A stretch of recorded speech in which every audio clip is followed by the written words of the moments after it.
హిజ్బుల్లాపై భీకర దాడులకు తెగబడుతోంది Israel. Hezbollah కీలక కమాండర్ హతమయ్యారు. హిజ్బుల్లా బేస్ క్యాంపులపై మిసైల్స్ వర్షం కురిపించింది ఇజ్రాయెల్. దాడిలో కీలక కమాండర్ మహమ్మద్ హుసేన్ మృతి చెందినట్లు ఇజ్రాయెల్ ప్రకటించింది. ఇంకా హిజ్బుల్లా మాత్రం ధృవీకరించలేదు. మొత్తం 3 మిలిటరీ బేస్ క్యాంపులపై దాడి జరిగింది. 170కి పైగా మిసైల్స్తో దాడి చేశారు. ఇటీవల హిజ్బుల్లా నంబర్ 2 అఖిల్ హతమయ్యారు. ఈ నేపథ్యంలో తాజాగా జరిగిన దాడిలో మరో కమాండర్ హతమైనట్లుగా ఇజ్రాయెల్ చెప్తుంది. అయితే ఈ అంశంపై హిజ్బుల్లా ఇంతవరకు ధృవీకరించలేదు.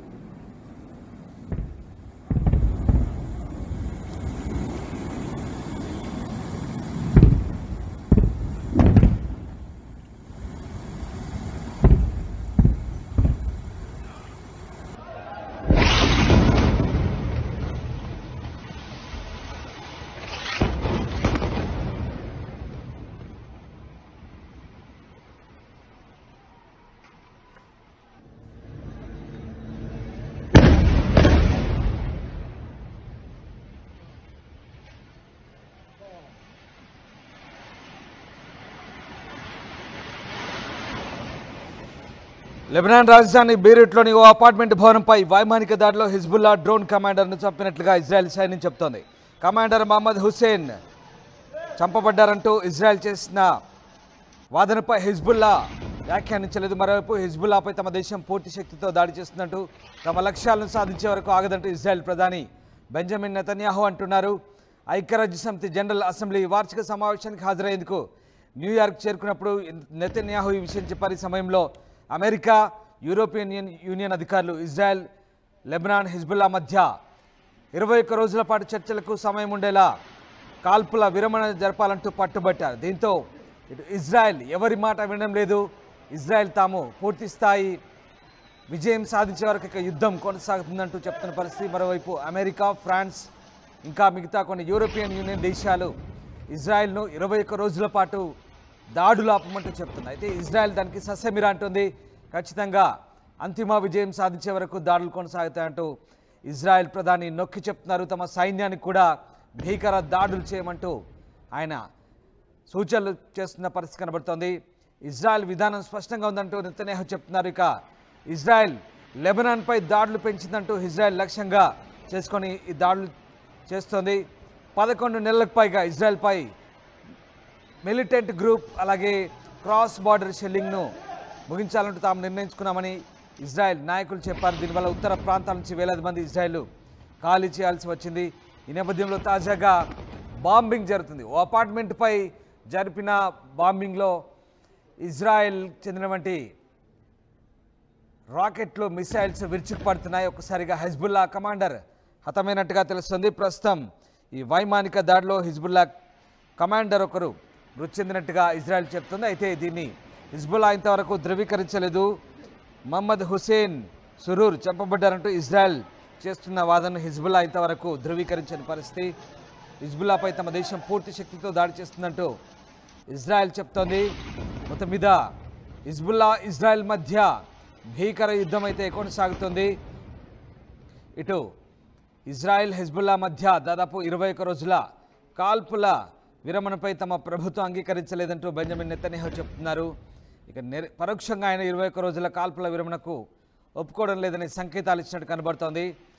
హిజ్బుల్లాపై ఇజ్రాయెల్ భీకర దాడి చేస్తుంది. ఇజ్రాయెల్ వైమానిక దాడితో హిజ్బుల్లా స్థావరాలపై విరుచుకుపడుతుండటంతో వందలాది మంది ప్రాణాలు కోల్పోతున్నారు. ముఖ్యంగా లెబనాన్ సరిహద్దులో ఇజ్రాయెల్ జరిపిన దాడిలో 600 మందికి పైగా ప్రాణాలు కోల్పోయారు. సుమారు 5 లక్షల మంది నిరాశ్రయులయ్యారు. ఈ తరుణంలో ఇజ్రాయెల్, హిజ్బుల్లా కాల్పుల విరమించాలంటూ అమెరికా, ఫ్రాన్స్, యూరోపియన్ యూనియన్ దేశాలు విజ్ఞప్తి చేస్తున్నాయి. అయితే ఆ విజ్ఞప్తిని తిరస్కరిస్తూ ఇజ్రాయెల్ ప్రధాని ప్రస్తుతం ప్రకటన చేయడం ఒక్కసారిగా వాతావరణాన్ని మరింత వేడెక్కిస్తుంది. మీరు చూసిన దృశ్యాలు లెబనాన్ రాజధాని బీరూట్లోని ఓ అపార్ట్మెంట్ను ఇజ్రాయెల్ కుప్పకూల్చింది. ఈ అపార్ట్మెంట్లో దాగి ఉన్నటువంటి హిజ్బుల్లా కమాండర్ మహమ్మద్ హుసేన్ సురూర్ మృతి చెందినట్లుగా ఇజ్రాయెల్ ప్రకటించుకుంటుంది. అయితే హిజ్బుల్లా దీనికి సంబంధించి ఇప్పటివరకు ఎలాంటి క్లారిటీ ఇవ్వలేదు. మరోవైపు Israel army chief lieutenant general Herzi హలేని సైనికులకు కీలక ఆదేశాలు ఇచ్చారు. హిజ్బుల్లాపై సాధ్యమైనంత మేరకు భూతల దాడులు చేసేందుకు సిద్ధంగా ఉండాలని సూచిస్తున్నారు. ఈ ఆదేశాలు జారీ చేసిన కొన్ని గంటల్లోనే అగ్రరాజ్యం అమెరికాతో పాటు ఫ్రాన్స్, ఇతర దేశాలు ఇజ్రాయెల్, హిజ్బుల్లా మధ్య కాల్పుల విరమణ ప్రతిపాదన తెచ్చాయి. ఆ ప్రతిపాదనను ఇజ్రాయెల్ తిరస్కరిస్తున్న పరిస్థితి. ఈ నేపథ్యంలో తాజా దాడులు మరింత ఉద్రిక్తతను పెంచుతున్నాయి. ఇక ఇజ్రాయెల్ ఎట్టి పరిస్థితుల్లో దాడులను ఆపేది లేదంటూ చెప్తోంది. పూర్తి స్థాయి యుద్ధానికి తాము సన్నద్ధమయ్యామని, పూర్తి స్థాయి యుద్ధం చేస్తున్నామని చెప్తోంది. ఏదో ఒకటి తేల్చుకున్నాకే పూర్తి స్థాయిలో యుద్ధాన్ని ఆపివేస్తాము, కాల్పులను ఆపివేస్తామంటూ ఇజ్రాయెల్ చెప్తారు. మొత్తం మీద ఇజ్రాయెల్ జరుపుతున్న దాడిలో వందలాది మంది చనిపోతున్నారు, వేలాది మంది నిరాశ్రయులవుతున్నారు, వేలాది మంది గాయాల పాలవుతున్నారు.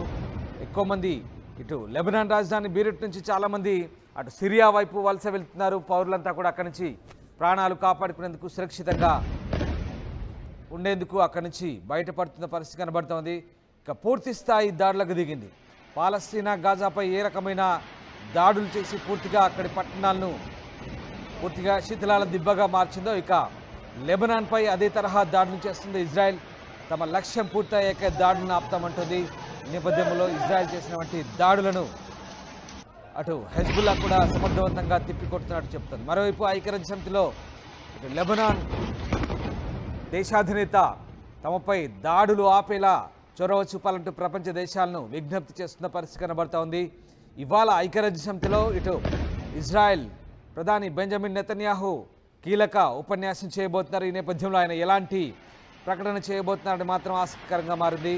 మీరు చూస్తున్న దృశ్యాలు ఇజ్రాయెల్ వైపు నుంచి లెబనాన్ రాజధాని బీరూట్ పైకి వస్తున్నటువంటి మిసైల్స్ మనకు కనబడుతూ ఉన్నాయి. ఆకాశంలో మిసైల్స్ ఏ రకంగా పేలుతున్నాయి మనం అర్థం చేసుకోవచ్చు. స్థానికంగా అపార్ట్మెంట్లపై జరిపిన దాడులు, అలాగే డ్రోన్ దాడుల్లో కూడా పూర్తిగా ఆ 2 భవనాలు నేలమట్టపై అందులోని హిజ్బుల్లా కమాండర్ ఒకరు మృతి చెందినట్టుగా ఇజ్రాయెల్ చెప్తోంది. మొత్తం మీద పశ్చిమాసియాలో మరొకసారి ఉద్రిక్త వాతావరణం నెలకొంది, కంటిన్యూ అవుతూనే ఉంది. పూర్తి స్థాయి యుద్ధానికి తాము బరిలోకి దిగినట్లుగా ఇజ్రాయెల్ చెప్తోంది. మరోవైపు కొన్ని యూరోపియన్ దేశాలు, అగ్రరాజ్య అమెరికాతో పాటు కొన్ని దేశాలు కూడా కాల్పులు ఆపాలంటూ ఇజ్రాయెల్ చేసిన విజ్ఞప్తిని ఇజ్రాయెల్ తిరస్కరిస్తారు.